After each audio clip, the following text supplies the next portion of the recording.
श्री शिवाय नमस्तुभ्यम। हर हर महादेव। दोस्तों, आप सभी लोग जानते हैं कि 3 फरवरी 2025 यानी सोमवार को पड़ रही है माघ महीने की षष्ठी तिथि। और दोस्तों, ये वो तिथि है जो माघ महीने में पड़ने वाली सबसे बड़ी तिथि है, क्योंकि यह सोमवार के दिन पड़ रही है और इसका बहुत ही बड़ा और विशेष महत्व होता है। पूज्य गुरु जी ने कहा है कि अगर कभी भी मौका लग जाए और माघ महीने की षष्ठी तिथि सोमवार को पड़ जाए तो आप लोगों को एक सफेद फूल का उपाय तो अवश्य ही करना चाहिए। इन दोनों का संयोग बहुत ही कम आता है। इसी के साथ में गुरु जी ने अपनी शिव पुराण कथा में बताया है कि इस दिन आपको एक सफेद फूल वाला उपाय तो आपको अवश्य ही करना चाहिए, क्योंकि ऐसा दिन पूरे साल में सिर्फ एक ही बार आता है। और दोस्तों, आप सभी लोग जानते हो, सोमवार का अगर सबसे बड़ा कोई उपाय है तो वो एक सफेद फूल वाला उपाय है। तो दोस्तों, इस सोमवार के दिन आप लोगों को इस एक सफेद फूल वाले उपाय को जरूर करना है। बहुत सारे लोग होंगे जिन लोगों ने इस उपाय को ना किया हो, मतलब पूरा साल निकल गया, उन्होंने किसी भी दिन इस एक सफेद फूल वाले उपाय को ना किया हो। पर दोस्तों, आपके पास एक आखिरी मौका बचा हुआ है जो कि 3 फरवरी के दिन है। तो इस दिन आप लोगों को इस वाले उपाय को जरूर कर लेना है। भले ही आपने पूरे महीने भर इस उपाय को ना किया हो, पर अगर आपने इस माघ महीने के सोमवार के दिन अगर इस वाले उपाय को कर लिया तो आपको इस उपाय को करने का वो फल मिलेगा जिसकी आपने कभी कल्पना भी नहीं करी होगी। इसीलिए आप लोग इस वाले उपाय को एक बार जरूर कर लेना है, ताकि आप लोगों के हाथ से यह मौका ना जा सके और आपको इस उपाय को करने का फल मिल सके। दोस्तों, यह उपाय पंडित जी ने अपनी अभी की ही श्री शिव महापुराण की कथा में बताया है, जिस उपाय को आज हम आपको बहुत अच्छे से समझाने वाले हैं। इस वीडियो को देखने के बाद इस उपाय को समझने के लिए आपको कोई और वीडियो को देखने की जरूरत नहीं पड़ेगी। तो चलिए दोस्तों, उपाय को शुरू करते हैं। देखिए, यह इस माघ महीने के सोमवार के दिन यह इतना खास होता है, इतना महत्वपूर्ण होता है। देखा गया है कभी कभी बड़े बड़े पूजा पाठ अनुष्ठान से जो मनोकामना पूर्ण नहीं होते, वो माघ महीने के सोमवार के दिन एक छोटे से उपाय करने से ही आपकी मनोकामना पूर्ण हो जाती है। और बहुत सारे लोगों ने इस उपाय को किया भी है और उनको इस उपाय को करने का फल भी जरूर मिला है। अगर आप लोग भी इस उपाय को करना चाहते हैं तो आप इस उपाय को पहले अच्छे से समझ लेना, सुन लेना, उसके बाद करना। आपको इस उपाय का फल जरूर मिलेगा। और इस उपाय को कर लेने से आपके घर में चाहे किसी भी प्रकार की दुख और समस्या क्यों ना चल रही हो, आपको उसका कारण भी नहीं पता है कि भाई यह समस्या किस कारण से चल रही है, उसका कुछ भी कारण हो सकता है, जैसे पितृदोष हो सकता है या किसी भी तरह का मंगल दोष भी हो सकता है। तो इस दिन आप लोगों को यह वाला उपाय कर लेना है। यह एक ऐसा उपाय है जिस उपाय को अगर किसी विशेष दिन पर किया जाए तो भाई उस विशेष दिन का जो है वह तो हमें मिलता ही मिलता है, पर हमने उस दिन पर इस उपाय को किया है तो हमें उससे भी बड़ा फल मिलता है, और फल बहुत जल्दी मिलता है, क्योंकि आप इस उपाय को बहुत ही बड़े और विशेष दिन पर कर रहे हो। तो चलिए अब उपाय के बारे में बात करते हैं, लेकिन उससे पहले आप लोगों को यह जानना आवश्यक है कि आखिर यह उपाय किस समय करना है, किसको करना है और कैसे करना है।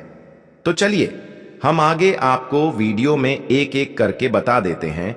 लेकिन उससे पहले अगर आप लोग हमारे चैनल पर पहली बार आए हैं या फिर मेरी आवाज़ आज पहली बार सुन रहे हैं, तो हमारे चैनल को सब्सक्राइब ज़रूर कर लेना और इस वीडियो को लाइक करके कमेंट बॉक्स में श्री शिवाय नमस्तुभ्यम ओम नम शिवाय ज़रूर टाइप कर देना।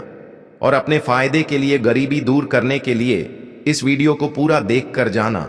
तो दोस्तों, इस एक सफेद फूल वाले उपाय को हमें इस सोमवार के दिन कैसे करना है, किसको करना है, किस समय करना है और कहां पर करना है, ये सारे सवालों के जवाब आपको इस वीडियो में मिल जाएंगे। और जो ये वीडियो देखेगा भाई, उसको एक सफेद फूल वाला उपाय जरूर करना चाहिए, क्योंकि इस दिन सफेद फूल का भी बहुत ही बड़ा और विशेष महत्व होता है। और जब बात आ जाए एक सफेद फूल की, तो ये सोने पे सुहागा वाली बात हो जाती है और ये एक बहुत ही बड़ा उपाय हो जाता है इस सोमवार की तिथि का। अब हम समझते हैं इस वाले उपाय को हमें करना किस समय है। एक सफेद फूल वाले उपाय को हमें माघ महीने की सोमवार के दिन करना किस समय है। तो देखिए, इस उपाय को करने का जो समय है वह सुबह का समय है और शाम का समय भी है। अब देखिए, यहाँ पर हम मुख्य रूप से सुबह का समय नहीं बोलेंगे, क्योंकि 3 फरवरी सोमवार का दिन है और इस दिन प्रदोष काल के समय का बहुत महत्व होता है। बाकी अगर सुबह के समय भी करेंगे तो भी अच्छा होगा, उसमें कोई भी दिक्कत वाली बात नहीं है। तो चलिए जानते हैं इस विशेष उपाय के बारे में। लेकिन उससे पहले एक प्रार्थना, अगर आप इस चैनल पर नए हैं तो आप इस वीडियो को लाइक करें, चैनल को सब्सक्राइब करें और कमेंट बॉक्स में आप अपनी राशि या अपना नाम जरूर डाल दें, क्योंकि हम राशि से जुड़ा भाग्य भी बताते हैं और भाग्य में चल रही परेशानियों को दूर करने के लिए वह आसान से आसान उपाय भी बताते हैं। तो चलिए अब हम अपने सबसे पहले उपाय की बात कर लेते हैं। यह उपाय आपके जीवन में धन धान्य की वृद्धि करेंगे, साथ ही साथ आप में ओज तेज की वृद्धि भी करेंगे। अगर आप अपने व्यापार में या नौकरी में किसी कारणवश अगर रुके हुए हैं, आपको सफलता प्राप्त नहीं हो पा रही है, तो आप सफल भी होंगे और साथ ही साथ आपकी सारी समस्याओं और संकटों का अंत भी होने वाला है। तो चलिए जानते हैं पूज्य गुरुजी द्वारा बताए गए अपने सबसे पहले खास उपाय के बारे में। इस उपाय के लिए आपको सबसे पहले ले लेना है एक सफेद रंग का फूल। देखिए, सफेद रंग का फूल महादेव जी को बहुत ही प्रिय होता है, इसीलिए आपको सिर्फ एक सफेद रंग का फूल ले लेना है। अगर आपके पास में सफेद रंग का फूल नहीं है तो आप शिवलिंग के ऊपर बढ़े हुए सफेद रंग के फूल को उठाकर इसे जल से शुद्ध करके आप इसका फिर से इस्तेमाल शिवलिंग पर कर सकते हैं। बस आपको ध्यान रखना है कि सफेद रंग का फूल जो आप लेंगे वो केतकी का फूल नहीं होना चाहिए, और आप कोई भी सफेद रंग का फूल उसकी जगह पर ले सकते हैं। फिर इसी के साथ आपको एक चावल का दाना ले लेना है। चावल का दाना कहीं से भी टूटा खंडित नहीं होना चाहिए। इसी के साथ आपको एक बेल पत्र ले लेनी है। अगर आपके पास में बेलपत्र भी नहीं है तो शिवलिंग के ऊपर छड़ी हुई बेलपत्र को उठाकर आप इसे जल से शुद्ध करके इसका फिर से इस्तेमाल शिवलिंग पर कर सकते हैं। फिर आपको सबसे आखिर में एक लोटा जल ले लेना है। लोटा आप तांबे का लेंगे और जल हमेशा की तरह आपको अपने घर के किचन से ही लेना है। अब यह सारी सामग्री लेकर के आपको पहुंच जाना है शिवालय। पूज्य गुरु जी ने कहा है कि इस उपाय को आप शाम को प्रदोष काल में करना चाहें तो अति उत्तम रहेगा। अब देखिए, अब जो यह तीनों सामग्री आपके पास में है, इनको लेकर के आपको पहुंच जाना है शिवालय, और एक बेल पत्र को ले गए हैं और एक चावल का दाना जो आपके पास में है और एक सफेद रंग का फूल जो आप साथ में लेकर गए हैं। इन तीनों सामग्रियों को एक एक करके आपको इसी एक लोटे जल में डाल देना है। ये तीनों सामग्री आप शिवलिंग के सामने ही इस एक लोटे जल में डालिए। अब आपका यह एक लोटे जल का मिश्रण तैयार हो गया। अब इस एक लोटे जल के मिश्रण को आप धीरे धीरे शिवलिंग के ऊपर समर्पित करते जाएंगे और लगातार ओम नमः शिवाय या श्री शिवाय नमस्तुभयम दोनों में से किसी भी एक मंत्र का आप स्मरण करते जाएंगे। पूज्य गुरु जी ने कहा है कि जल आपको बिल्कुल धीरे धीरे समर्पित करना है और जल समर्पित करते हुए आप कम से कम 108 बार इस मंत्र का आप स्मरण जरूर कर लें। आप चाहे तो श्री शिवाय नमस्तुभ्यम मंत्र का स्मरण कर लें और चाहे तो ओम नमः शिवाय मंत्र का स्मरण कर लें। इसके बाद जलाधारी से जो जल बह करके नीचे गिर रहा है उसको थोड़ा सा आपको किसी पात्र में इकट्ठा कर लेना है। आप चाहे तो इस खाली लोटे में भी इस जल को इकट्ठा कर सकते हैं और महादेव जी से अमृत स्वरूप आपको प्राप्त कर लेना है। देखिए, महादेव जी से आपको बोल देना है कि हे मेरे महादेव, मेरे व्यापार में घाटा हो रहा है, मेरे जीवन में किसी भी प्रकार की सफलता मुझे प्राप्त नहीं हो पा रही है, धन धान की लगातार समस्या बनी रहती है, नौकरी सही से नहीं चल रही है, कुछ ना कुछ जीवन में परेशानियां लगातार बनी हुई हैं। तो आपकी जो भी मनोकामना हो उस मनोकामना को स्मरण करते हुए आपको इस जल को महादेव जी से अमृत स्वरूप प्राप्त कर लेना है और यह जल आपको लेकर के अपने घर को चले आना है। अब अगर आपके घर में लड़ाई झगड़ा बहुत होता है तो आप इस जल का आचमन अपने पूरे घर के प्रत्येक कोने में कर दीजिए, यानी कि इस जल का छिड़काव आपके घर के प्रत्येक कोने में आपको कर देना है। बस आपको किसी भी अशुद्ध जगह पर इस जल का छिड़काव नहीं करना है और घर के हर कोने में इस जल का आपको छिड़काव कर देना है।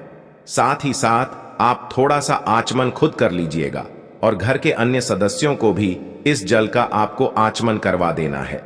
फिर इसी के साथ अगर आप अपने व्यापार में सफलता को प्राप्त करना चाहते हैं या फिर नौकरी में सफलता को प्राप्त करना चाहते हैं तो आप जिस भी जगह या फिर अगर आपके व्यापार में घाटा हो रहा है तो आप इस जल का अपने व्यापार वाली जगह पर इसका छिड़काव भी कर देंगे। फिर आपके जीवन में किसी भी प्रकार की अगर समस्या है तो आप इस जल का आचमन खुद कर लेंगे। पूज्य गुरुजी ने कहा है कि जो भी इस जल का छिड़काव अपने घर में कर लेता है या स्वयं आचमन कर लेता है तो उसके जीवन की बड़ी से बड़ी मनोकामना भी महादेव जी की कृपा से बहुत ही जल्द से जल्द परिपूर्ण हो जाती है। अब जानते हैं पूज्य गुरुजी द्वारा बताए गए अपने दूसरे खास उपाय के बारे में। देखिए, ये उपाय भी आपके जीवन में संकटों को प्राप्त करके धन, व्यापार, नौकरी, इन सबको अच्छी तरीके से चलाने के लिए इस उपाय को आपको जरूर करना चाहिए। इस उपाय के लिए सिर्फ और सिर्फ आपको एक दीपक ले लेना है। दीपक आप चाहे तो मिट्टी का ले सकते हैं या फिर अपने घर पर शुद्ध आटा माड़ करके उसका दीपक आप तैयार कर सकते हैं। इस दीपक में आपको लंबी रुई की बत्ती का प्रयोग करना है। पूज्य गुरुजी ने अपनी शिव महापुराण की कथा में कई बार बताया हुआ है कि लंबी रुई की बत्ती का प्रयोग जब भी हम लोग करते हैं तब हमें अपने जीवन में धन धान की प्राप्ति होती है, हमारे वंश में वृद्धि होती है और हमारे जीवन में तरक्की हमें प्राप्त होना शुरू हो जाती है। आपको लंबी रुई की बत्ती का ही प्रयोग करना है और इस दीपक में आपको घी का इस्तेमाल करना है। आपको शुद्ध देसी घी का ही इस्तेमाल इस दीपक में करना है। इसी के साथ आपको थोड़े से चावल के दाने ले लेने हैं। आपको एक मुट्ठी चावल के दाने ले लेने हैं। अब यह सारी सामग्री लेकर के आपको पहुंच जाना है किसी भी बेलपत्र वृक्ष के नीचे। अब देखिए, दीपक जो आप लेकर गए हैं उसको सबसे पहले आप इस बेलपत्र वृक्ष के नीचे आपको रख देना है। अब ये चावल के दाने जो लेकर के गए हैं आपको वहीं पर बेलपत्र वृक्ष के आसपास जड़ में आपको कहीं पर इन चावलों को डाल देना है और इसी के ऊपर इस दीपक को आपको रख देना है।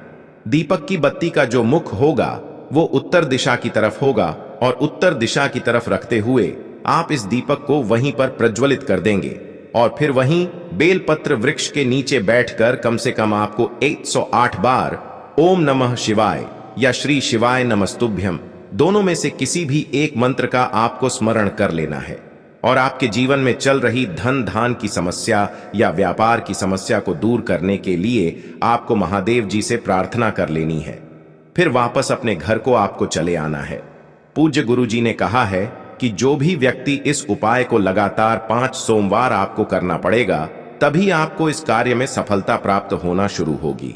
तो दोस्तों, अब जानते हैं पूज्य गुरुजी द्वारा बताए गए अपने सबसे आखिरी उपाय के बारे में जो आपके जीवन की सारी समस्याओं को समाप्त करने के लिए, धन की अगर समस्या है तो उसको समाप्त करेगा, व्यापार में अगर कोई समस्या है तो उसको समाप्त करेगा, नौकरी अगर आपको नहीं मिल पा रही है तो उस समस्या से भी आपको मुक्ति मिलेगी, या फिर आप अपने जीवन में ओज तेज की वृद्धि करना चाहते हैं तो यह उपाय आपके लिए बहुत ही विशेष सिद्ध होने वाला है।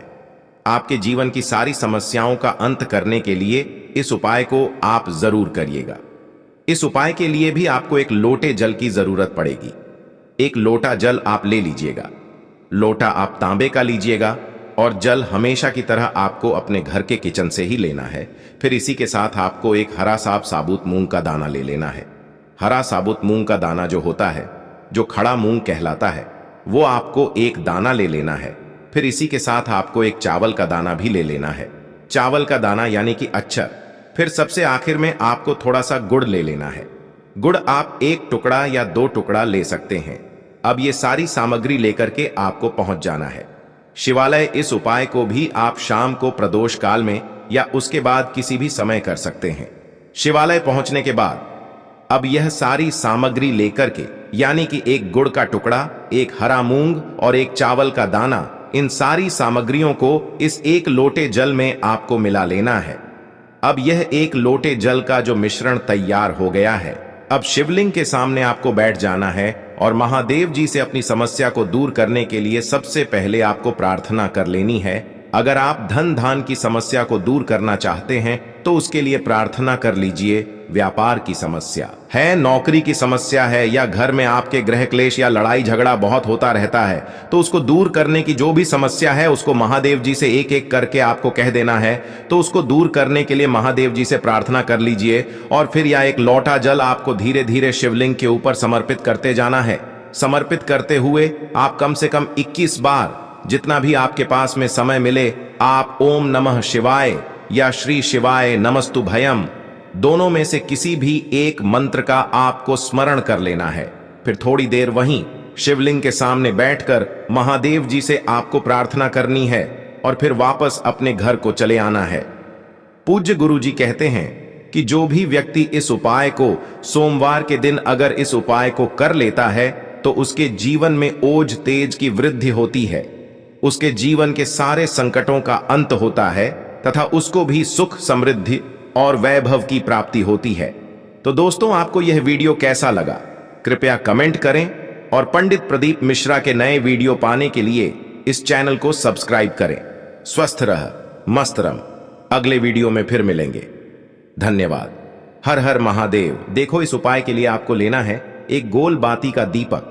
आप चाहें तो मिट्टी का ले सकते हैं या फिर घर से शुद्ध आटा मढ़कर उसका दीपक आप तैयार कर सकते हैं। इसके बाद आपको लेना है शुद्ध गाय का घी। अगर वो नहीं है तो कोई भी देसी घी इस्तेमाल कर सकते हैं जिससे आपको दीपक प्रज्वलित करना है। देखो, अब ये सब सामग्री लेकर आपको जाना है प्रदोष काल में आपके घर पर तुलसी जी के घेरे के पास में। देखो, ये उपाय तो आपको अवश्य करना है। देखो, वहां पहुंचकर सबसे पहले वो दीपक आपको प्रज्वलित कर देना है और ओम नमो भगवते वासुदेवाय नमः का 11 बार जाप करना है। उसके बाद आपको अपने सीधे हाथ में थोड़ी हल्दी लेकर उस दीपक में अपना नाम और गोत्र बोलते हुए डाल देना है। उसके बाद माता लक्ष्मी से आपको प्रार्थना करना है कि हे महालक्ष्मी, हमारी सभी दुख तकलीफों को दूर करो। हे महादेव, हमारे सब दुख कष्टों को खत्म करो। इस भावना से आपको ये उपाय करना है। चलिए अब बात कर लेते हैं दूसरे उपाय की। दोस्तों, आप सभी जानते हैं कि सोमवार का दिन समर्पित होता है भगवान महादेव को, यानी कि भगवान पार्वती को सोमवार का दिन समर्पित होता है। और जब भी हम शिवलिंग के ऊपर कोई भी उपाय करते हैं तो इससे हमें एक साथ भगवान महादेव की और पार्वती की कृपा प्राप्त हो जाती है। तो दोस्तों, इस वीडियो में हम पूज्य गुरु जी द्वारा बताए गए कुछ बहुत ही खास और अचूक उपायों के बारे में जानने वाले हैं। यह उपाय आपके जीवन में बड़ी से बड़ी मनोकामना को तो परिपूर्ण करेंगे ही, साथ ही साथ आपको अपने जीवन में सुख समृद्धि धन वैभव मान सम्मान की प्राप्ति भी करवाने वाले हैं। तो चलिए दोस्तों, जान लेते हैं गुरुदेव द्वारा बताए गए